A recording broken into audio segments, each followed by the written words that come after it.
রক্তের বিনিময়ে অর্জিত স্বাধীনতা দিবসে বীর শহীদদের স্মরণ, স্মৃতির মিনারে শ্রদ্ধাবনত জাতি, মুক্তিযুদ্ধের অর্জন সমুন্নত রাখার প্রত্যয়।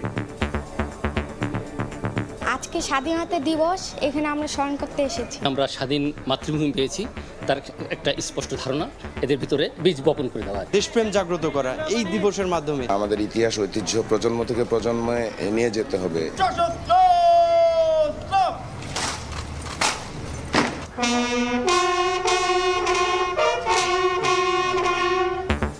জাতীয় স্মৃতিসৌধে রাষ্ট্রপতি প্রধানমন্ত্রীর শ্রদ্ধা, সূর্য সন্তানদের স্মরণ।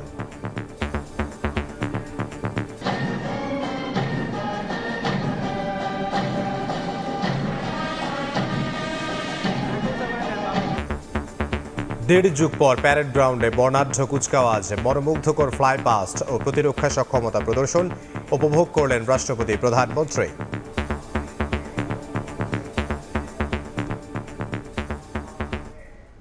দেখছিলেন প্রধান শিরোনাম। দুপুরের সময় সঙ্গে আছে আমি ইমদাদুল হক। এবার অন্যান্য শীর্ষ সংবাদ। শহীদ জিয়া ও বেগম জিয়ার সমাধিতে শ্রদ্ধা প্রধানমন্ত্রীর, প্রতিশ্রুতি বাস্তবায়নে সরকারে আস্থা মানুষের, তারেক রহমানের নেতৃত্বে সমৃদ্ধ দেশ গড়ার প্রত্যয় নেতাদের। দুর্নীতিমুক্ত দেশ গড়তে ঐক্যবদ্ধ হয়ে কাজ করার আহ্বান বিরোধী দলীয় নেতার। ৭১ ও ২৪-এর আকাঙ্ক্ষা বাস্তবায়নে কাজ করার অঙ্গীকার এনসিপির। হাদি হত্যা মামলার আসামিদের ফেরাতে ভারতকে চিঠি, রাজেরবাগে শহীদ মুক্তিযোদ্ধাদের প্রতি শ্রদ্ধা জানিয়ে স্বরাষ্ট্রমন্ত্রী। পুলিশ সংস্কারে কাজ করছে সরকার।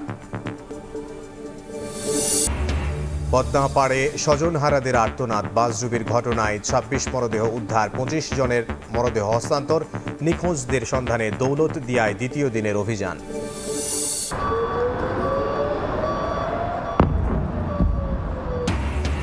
ইসরায়েলে দফায় দফায় হামলা ইরানের, মার্কিন যুদ্ধবিমান ভূপাতিত করার দাবি। পরাজয় মেনে ইরানকে চুক্তি করার আহ্বান যুক্তরাষ্ট্রের।